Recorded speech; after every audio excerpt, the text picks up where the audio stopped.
Hello, Lita. How are you? I'm good, Jeremy. How are you doing? I'm great. We were talking a few minutes ago. I got back from Vegas from CES very, very late last night. So I'm turning up my excitement and my energy level for this recording. But besides I that, love I'm that. I'm tired. I'm a little I tired. feel you. I've been to CES. I actually the one time I talked to Mark Cuban was at CES a few years ago. And it's one of my moments where I waited way less for my Uber or Lyft to come. But I mean, I'm sure his private bulletproof car was waiting. But all these people were trying to get advice from him, and he ended up facing in the corner.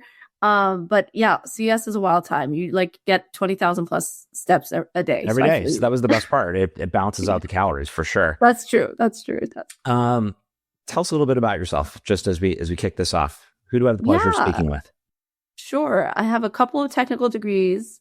I ended up, being a med school dropout, and long story short, ended up actually in health tech, very indirectly after, teaching English in Japan. And that was kind of my gap year where I figured things out. But it all came full circle. And I don't know if it's a quote attributed to Steve Jobs, where you can only see the connections you make after everything happens. But basically I've been someone who's very technical, but also pretty good at explaining things to non-technical folks. I think that teaching year actually helped me a lot. So I've kind of been that glue a lot of the time in startups where we need to get things done, and product management as a discipline wasn't even born yet when I started out in tech 17 years ago. And then as a discipline, when it came around, I'm like, okay, this is great. This is where I'm meant to be.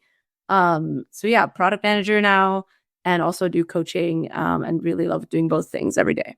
I love the balance between the two. It's one of the reasons why I wanted you both A, as a mentor on our platform and to get to know you, but B, also the fact that you have that deep product experience and a coaching background. The two together are just absolutely perfect for this kind of platform. And so I Yeah. thought just having you just talk a little bit about just your both the micro and the macro, or the yin and the yang, so to speak, because they do balance them out so well when you think about product. And then when you think about just helping people and being an expert and coaching and listening. Yes. So tell us a little bit about just how you describe what you do on a day-to-day basis when you're balancing those two.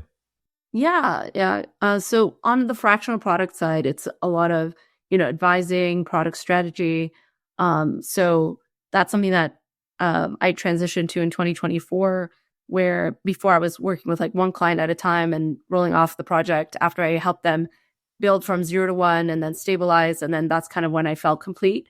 So yeah, since 2024, I've been doing fractional product. And then on the coaching side, I really love helping people kind of thrive in their work, not just survive.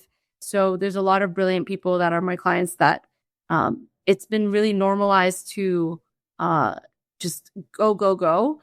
And as a lifelong learner, I also get, AI, all these different changes in the last few years make our work, especially in tech, so much more challenging and also exciting. And at the same time, we are not machines, right? So we have finite energy as humans.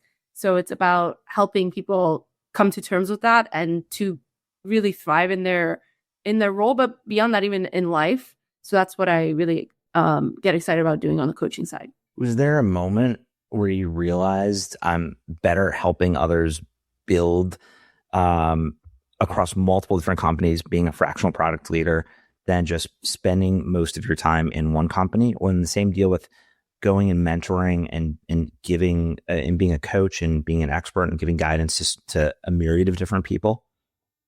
Listen, I haven't answered this question in this way, but the first moment that came up was I was literally on my honeymoon, butt in the sand on a beach in Maui. And I'd taken 3 days off from work. So it wasn't 30 days, right?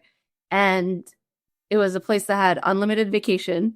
And my out of office was on, and people were still expecting me to respond. So what I'll own about that is I could have just ignored it, right?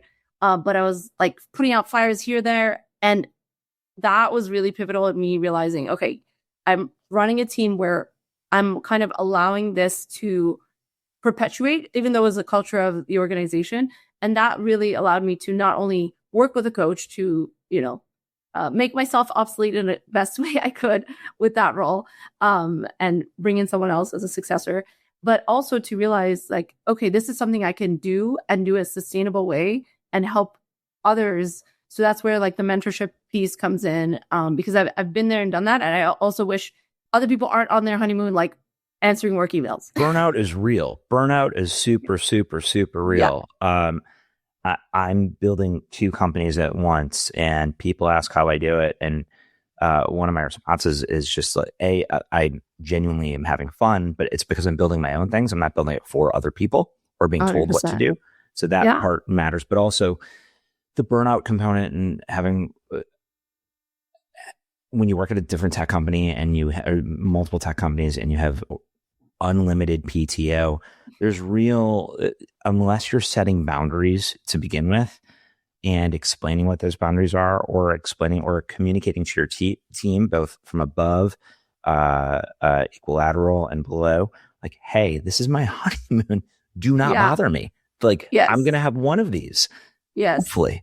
And so from there, so far just one. Right. Hence the hopefully. I had to like quietly say that. Yeah. All right. Well, so even just backing up a little bit, when it comes to just when you're giving guidance and advice to people, whether it's a founder of a company, if it's a product lead, if it's someone customer success, if it's an executive, what are some traits or characteristics that you see just repeating over and over and over again across people? Interesting. I feel like everybody that I mentor, I coach, I work with is super intelligent, right? Very smart people, all worked hard to get where they are. And I also sense a lot of fear. And, in those one-on-one conversations, whether with a consulting client or definitely within like coaching mentorship conversations, there's a lot of like, oh, I can't catch up. Like there's this desire to catch up to a pace that seems very unsustainable, right? Like that grind. So it's not really a trait per se, but I feel like it's this it's almost like this impending doom that people feel, and that we need to like shake off and realize that a lot of that is just in our heads. Because at the end of the day, like, sure, there's certain roles that humans are being replaced by AI, but especially in my field, you're generally like need to be a human to human at the end of the day. And sure, your work can be optimized by the use of AI and other tools, but I think the trait I've been noticing is like that I've just been noticing a lot of valid fear, and that's something that we try to unpack. And because when people unlock that for themselves, that sustainability and actually working at a pace that doesn't burn you out or burn other people in your team out, that actually allows you to, intentionally slow down to then speed up. That's a really refreshing way to look at it. Intentionally slow down to speed up. If you're going on a honeymoon, you're only putting your butt on the beach for 3 days. You're not intentionally slowing down to speed up. That is you're saying, okay, I got to do this, and we're going to spend a lot of money and go to one of the greatest places in the world, and I only have 72 hours. So I get it. And then, but when you are giving that kind of guidance, like, how do you help leaders slow down to think clearly about it? Are they resistant? And when you're whether it's through the OhHello platform, the mentees that you've spoken with, if it's through other clients of yours, are there not just the impending doom? Are there levels of just the cycle of like, there's always stuff to do? Do you have to remind them like, it's okay to take a pause. It's okay to take a break. Otherwise you will burn out. Yes to all of those things. So yes, there's usually resistance, right? And again, I want to validate a lot of these things because I've been there. I've had the same kind of thoughts of, okay, like my backlog is this long. I need to do this. I need to ship this. But I hadn't slowed down to realize, like, are we even shipping the right feature? Like, is this what the customer needs? So these days, like my motto for myself is I'm improving my customer experience, right? On the fractional product side, because that's something that I have the luxury of time to like think on strategy and then advise. But even broader than that, I feel like it took me I've been going to these like silent 10-day meditation retreats before they were cool, like well over a decade ago. And I think the ironic thing is like, actually, it's really the best time to do something like that, even if you don't have to go to anywhere, right? Like just to slow down is actually when you feel the most busy, because your body is giving you signals probably that you need to slow down. And if you don't, then, I've gotten sick in the past, I've like missed work in the past, etc. And then you end up continuing to feel that doom. So yes, sometimes people are resistant, but just I tend to, because I have the kind of cautionary tales I can point them to that I've lived. And then I'm like, let me tell you, this is what has helped me. So then we work on different, like there's a lot of different frameworks that I like to work with, like mentees both on the platform and like my private coaching clients, where we do certain things as simple as touching the fingertip ridges of your thumb and your index finger. Like it sounds like this. Yeah. And Yep. like I've heard that before. Yeah, instead of reacting in the moment, like you could do it off screen, even like I'm doing it right now, even though we're on video together. I'm going to be doing it through the rest of this chat. Okay, awesome. So simple things like that just make you realize you are being from here down as well, right? You're a human being on this planet Earth. Like it sounds wild when you say it out loud, but a lot of the times, because we're rewarded for what's up here, I know for myself, like a lot of my time I would spend from here up, like zero, like just numbness in the body of like being able to tap into like what my heart and my gut and just how I felt. And once you have that whole brain, whole body thinking, then you're able to really show up and perform at your best. Like people might be resistant to it, but then when they lean into the art of the possible, they really tend to see the results pretty quickly. Amazing guidance, Lida. As you've been talking, I've been going like this with both hands. Oh, I love it. And it's been it's been it's relaxing me and even calming me down, and because I'm a constant go. So I appreciate that shout out. I recently came across, I don't know if it was in Apple News or Business Insider, just it was like 10 different traits and things to remember when you're going, just to be not just in the moment about up here, like you just mentioned. It was very similar. Like your brain is always going, but just to think about your body, whether it's like tapping your knee, rubbing your fingers together, not just your mouth and your brain, your eyes and ears, so to speak. Yes. Switching gears a little bit, when you are helping different people, what does good mentorship and good guidance, good advice actually look like to you? So I kind of do bring a product lens to it. So if clients feel comfortable, I like to think of it as like, let's say if we're meeting bi-weekly, we almost treat it like a sprint, and not because like a sprint, let's dash, but in the product agile framework of a sprint where we have specific goals that we co-create, but that, my client is really the one that the session is always for them, right? So it's a choose your adventure. And at the same time, I'm there to help also bring up that mirror to them is this the most important thing for you? And on top of that, to hold them to that accountability of the goals that they set for themselves. Listen, I have no skin in the game. Like if they don't accomplish their goals, I still, again, continue to be that mirror to try to unlock like what those obstacles and blockers are. And at the same time, to bring that level of, okay, I want to get certain things out of this coaching relationship, out of this mentorship. What are those things? What is the most important to me is really helpful, because then you get excited actually for the progress. And there's almost like coaching that happens in between the mentorship sessions, because there's an inner coach in all of us too, right? I love that. Are there any mentors that have made a big impact on you specifically?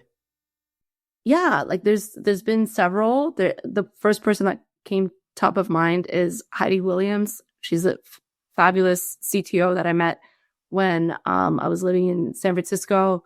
And, I also helped volunteer and advise for her nonprofit, which is called West, Women Entering and Staying in Tech. The staying in I is love also, that. Wow. Yeah, is important. Yep. So she's great. Someone who has been in the tech world for probably 30 years at this point, has overcome every single obstacle. And at the same time, she's like such a genuine person, such a warm person. She is not someone that puts on airs, like super modest. And at the same time, like badass at everything she does. So I think that's the kind of person that I really love having in my corner, because then I like to learn from them, like what authentic leadership looks like. If you were able to go back and give yourself any kind of guidance or advice, what would you give yourself? What would you say? I What would think, Heidi say? the Maui example is a good one. It's been, a while. It's been many years now, but I think that was one of those times where I would go back and think to myself, like, my out of office says I'm not working. Like, I'm not a heart surgeon. Like, I'm not doing like Totally. live surgery right now, like, and also I should trust my team that they can, bingo, right there. yeah, Right, that is. do this. Maybe maybe they don't trust themselves, which is why they're like, Lida. So all of those things, I think, culminate to the point of, like, we are all self-sufficient. Like, sometimes we might not realize it. So trust your team, have boundaries that are helpful, take breaks, like rest. Yeah, no one should be answering work emails trying to put out fires during like a couple of days for their honeymoon.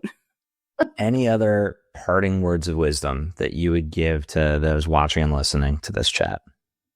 I would love if someone, they listen to this chat. I just want them to pause, like even turn off whatever device they're on, like, yes, do this.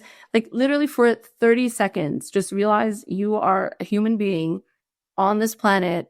And depending on what people's beliefs are, right, like regarding evolution, creationism, etc., that this is just like a blip. Like, our current existence has been such a blip in the Homo sapiens, existence. And we've given so much grief to ourselves that we need to realize, like, we are here to be human beings. Like, we're not human doings. Sure, a lot of the doing is also great. We're the only species that can do all the things we do, which is exciting. And we're also the only ones that fight and, like, have all this inner turmoil. So I would love, it's not even advice. It's just give yourself 30 to 60 seconds of just pause, not looking at any devices. And then, sure, if you want to go after, then fine. Go ahead. Amazing. Lida, this has been such a good conversation. We really appreciate you being a mentor on the platform. Thanks for taking the time to drop some knowledge nuggets, and you got to jump to another one. So thank you. We appreciate it. Yeah, thank you so much, Jeremy. I appreciate you as well. You bet. Thanks. Of course. Bye for now.